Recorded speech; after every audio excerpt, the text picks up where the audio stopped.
E aí pessoal, aqui é o Elias, professor de História de vocês. Essa aula é para o nono ano, tá? Nós vamos discutir a ascensão dos regimes totalitários na Europa. Nós já comentamos, né, sobre o processo da crise de 1929 nos Estados Unidos, né, e as consequências dessa crise para o mundo de maneira geral. A Europa, sem dúvida, foi um dos locais mais atingidos por essa crise, né, que se tornou muito mais do que uma crise econômica, se tornando também uma crise política, uma crise institucional que leva, né, ao surgimento dos regimes totalitários. Então, pessoal, essa aula é muito importante que vocês façam a leitura do tema, né? Esse capítulo, né, é o tema 2 da unidade 3, tá? Não deixem de ler para vocês poderem entender de forma mais ampla, né, o conteúdo, tá? Então não deixem de fazer a leitura, pessoal, tá? O vídeo não pode substituir a leitura, para vocês lerem e assistirem os vídeos para poder ter um conhecimento mais elaborado sobre esse processo, né? Esse processo que foi o avanço dos regimes totalitários lá na Europa, tá bom? Então não esqueçam de anotar, tá? Qualquer dúvida para mandar lá no Google Class, para que eu possa estar respondendo, e aí a gente ir conversando, dialogando, tirando essas dúvidas o quanto antes. Então vamos lá para a nossa aula. Pessoal, o desenvolvimento dos regimes totalitários na Europa, né, ele não pode ser compreendido sem se entender o contexto no qual eles surgem, né? Porque esses movimentos eles surgem em decorrência de uma série de fatores, né, que vinham se acumulando ao longo do final do século XIX, também no século XX, e que vão encontrar espaço naquela sociedade, né, naquele momento específico, ali entre as décadas de 1920 e até o final da década de 40, né, com o fim da Segunda Guerra Mundial, vão encontrar o terreno propício para a difusão dos seus ideais e, consequentemente, ganhar o apoio popular que passaram a ter, né? Então, para isso a gente vai comentar um pouco aqui sobre esse contexto anterior, né? Que é um contexto marcado pela grande crise, né, do capitalismo de maneira geral, e ainda a crise especificamente do modelo liberal, né? E essa crise ela vem em diversas formas, mas principalmente se atendo à grande crise econômica de 1929. No entanto, pessoal, isso vem de antes, né? Antes desse processo, tá? Então veja, primeiro a gente tem a ascensão dos Estados Unidos pós Primeira Guerra Mundial e toda a destruição material que a Primeira Guerra ocasionou, né? Também as desilusões que a guerra trouxe, porque é um contraste muito intenso entre o período anterior à guerra, que era a chamada Belle Époque, e o período pós-guerra, que mostra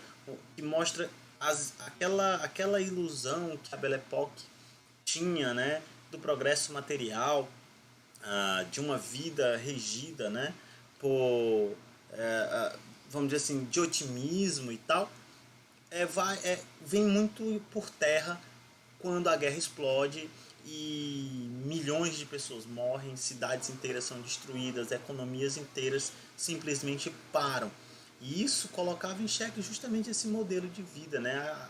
Onde tudo aquilo que havia sido pensado, né, pelo liberalismo lá no século XIX tinha chegado. E esse processo ele se aprofunda com a crise, né?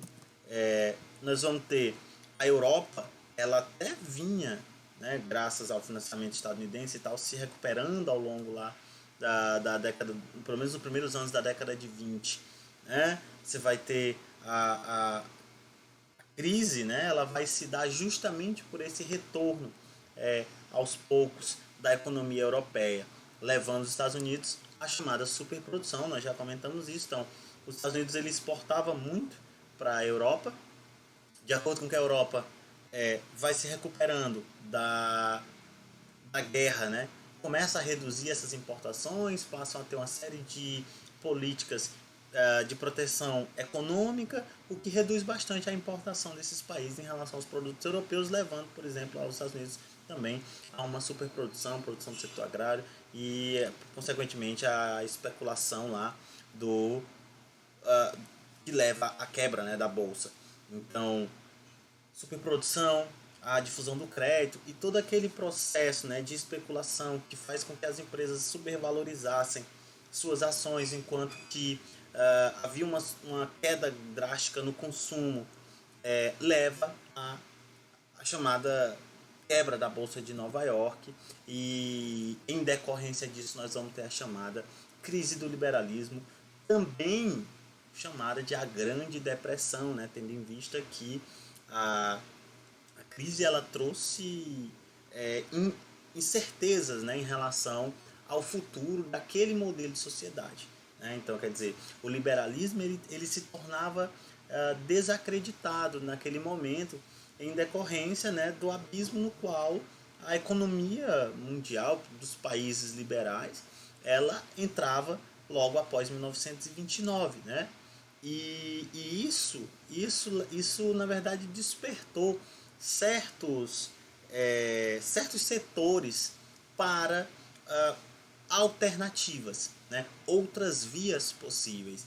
E é nesse contexto que você vai ter o surgimento desses movimentos que se opunham ao modelo liberal, porque naquele momento o liberalismo ele não conseguia dar resposta a toda aquela gama de questões e incertezas que havia naquele momento. Então, mesmo com a criação do New Deal, né, que já trazia justamente uma resposta a esse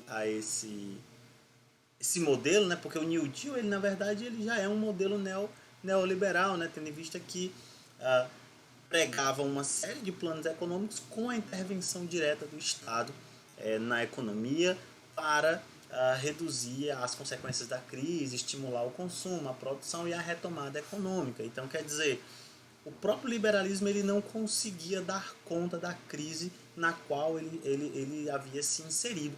E é justamente essa incapacidade do liberalismo de responder a essas questões que dá margem para, nas sociedades, principalmente da Europa, que se encontravam drasticamente afetadas pela guerra, né, pela crise econômica e tudo mais, para as correntes que não eram, né, não estavam ali em alinhamento com o liberalismo. E aí você vai ter, de certa forma, de um lado, o socialismo soviético, que aparecia naquele momento como alternativa, tendo em vista que não sentia os efeitos da crise. Né? Então, enquanto o mundo capitalista afundava na crise econômica de 1929, a União Soviética apresentava crescimento industrial e econômico avançado, né? Como eu até falei, que você tem uma economia que vai rapidamente de uma economia majoritariamente camponesa para uma economia industrial em alguns anos, pelos planos quinquenais e tal. Mas essa alternativa ela era, claro, né, questionada principalmente pelos setores mais enriquecidos, né, pela grande burguesia europeia de maneira geral, e pelos setores mais conservadores, né, que temiam o avanço dessa ideologia e, consequentemente, a revolução socialista ocorrendo nesses países. E é dentro desse processo que surge, né, claro, os totalitarismos, no caso aí, o fascismo, né, o nazismo, né, que são regimes autoritários que trazem uma orientação mais conservadora, né, justamente em oposição a esse socialismo que se difundia naquele momento. Né? Então é justamente essa oposição aí que vai caracterizar esses regimes. Né? Não é à toa que o nazismo, o fascismo, são regimes que perseguiram, né, profundamente socialistas, comunistas e opositores de diversas ideologias. Então, quer dizer, se o liberalismo não dava resposta, né, para a saída dessa crise, daquele momento em específico, você tinha essas alternativas. E o crescimento, principalmente após a Primeira Guerra Mundial, de movimentos socialistas, de partidos socialistas, o crescimento da influência desses socialistas nos sindicatos gerava, de certa forma, uma sensação e um certo medo, né, de que nesses países viessem a ocorrer revoluções semelhantes àquela que ocorreu na Rússia. Né? Então, quer dizer, esses partidos, esses movimentos, muito deles, né, no caso do fascismo, do nazismo, eles ocorrem muito em decorrência, né, como uma resposta a esse avanço, né, como uma reação, né, dentro desse contexto, né, uma reação em grande maioria conservadora e ultranacionalista, né, em oposição, por exemplo, ao internacionalismo socialista, enquanto esses países defendiam, né, esses valores mais conservadores, né, ultranacionalistas e tal, você vai ter um socialismo que se expandia internacionalmente. Então, quer dizer, você vai ter uma resposta a esse processo. E é aqui que a gente entra, né, na grande questão. Então, o fascismo, ele é um movimento típico ali da Itália, né? Ele surge na Itália, característico daquele momento, e ele vem justamente desse contraste, né? De um lado, você tem o liberalismo, que não conseguia responder aquelas incertezas daquele momento, e aí quando eu falo de incerteza, nós estamos falando de desemprego, de recessão econômica, de reconstrução, né, das cidades, de retomada da vida, tudo isso, de crescimento desses países, né, de soberania nacional, tudo isso o liberalismo não conseguia dar resposta naquele momento. E aí você vai ter, do outro lado, o totalitarismo. E aí quando você fala de totalitarismo, como eu falei, você está falando de regimes em que o Estado, né, ele assume um poder central total, né, por isso totalitarismo, o Estado ele totaliza o controle sobre os diversos aspectos. Então, se a ausência do Estado por meio do liberalismo ela não conseguia responder àquele processo, um Estado em que os setores são devidamente controlados e pensados seguindo esses planos, né, era uma opção. Era uma opção, no caso aqui, possível, né, dentro desse contexto. Então nós vamos ter o totalitarismo, a ascensão do fascismo, ele é uma consequência direta da Grande Depressão, da crise de 1929, que se nos Estados Unidos foi difícil, né, bota difícil nisso, na Europa, que dependia, né, em grande parte do investimento estadunidense, aí você tem uma economia realmente arrasada, com grande número de desempregados, né, com muitas dificuldades econômicas. Então, isso faz com que o nacionalismo, né, ele passasse a se desenvolver também, né, a ser incentivado em grande parte nessas sociedades. E esse nacionalismo, eu não estou falando apenas do nacionalismo do orgulho de ser parte dessa nação, não. Estou falando de algo realmente extremado, né? Em que você vai ter realmente grupos que vão pegar em armas, né, para defender esse tipo de ideologia. Então, essa ideia desse nacionalismo exacerbado, ultranacional, né, é também um fator que leva ao desenvolvimento do fascismo. É importante destacar aqui, dentro dessa lógica, né, o fascismo ele se encaixaria ali, né, naquele momento na Itália como uma ideologia que dialogava com a chamada extrema-direita, né? E aqui quando eu falo de extrema-direita nós estamos falando da grande massa, né, da alta burguesia, a chamada ultradireita política, né, extrema-direita política, que principalmente vai flertar com esses ideais conservadores e ultranacionalistas, né? Principalmente em oposição à esquerda socialista, né, internacionalista. Então você vai ter esse espectro político, né, e como a gente já falou, você vai ter uma perseguição ferrenha justamente a essa oposição, e essa oposição era, em específico, né, a esquerda socialista, comunista, anarquista, que passa a ser duramente perseguida, né, tanto pelos grupos paramilitares que vão surgir ao longo da década de 20, como também pelo próprio Estado fascista, já quando o Mussolini chega ao poder. Tá? Então o fascismo aqui ele dialoga justamente com essa vertente do espectro político. Então o Mussolini, ó, ele, né, chega, vamos dizer assim, ele passa a tomar fama a partir de 1919, né, quando ele passa a fundar os chamados fascistas de combatimento, né, que seriam, vamos dizer assim, né, organizações, entidades, né, que buscavam, né, de certa forma, a implantação desses ideais ultranacionalistas, né, apesar de terem algumas pautas um tanto quanto progressistas, né, naquele momento. No entanto, a trajetória do Mussolini era uma trajetória um tanto quanto ambígua, né? Ora, ele flertou ali com os socialistas, né? Quando escrevia colunas para um jornal, Avante, né? Que era de origem socialista, e que o Mussolini foi expulso posteriormente por discordar de pontos fundamentais do partido do jornal socialista. E aí depois ele passa a flertar ora com o ultranacionalismo, ora com essas ideologias progressistas. No entanto, né, de acordo com que ele vai ganhando o apoio da alta burguesia, da direita mais conservadora, de setores do próprio clero, né, conservador, o Mussolini ele vai vamos dizer assim, definindo a sua ideologia e concentrando isso no surgimento do chamado Partido Nacional Fascista, né? O nome fascista, pessoal, tá ligado justamente ao fasci, né? Que a gente vai ver mais para frente, que é um símbolo de origem romana, né? E como o partido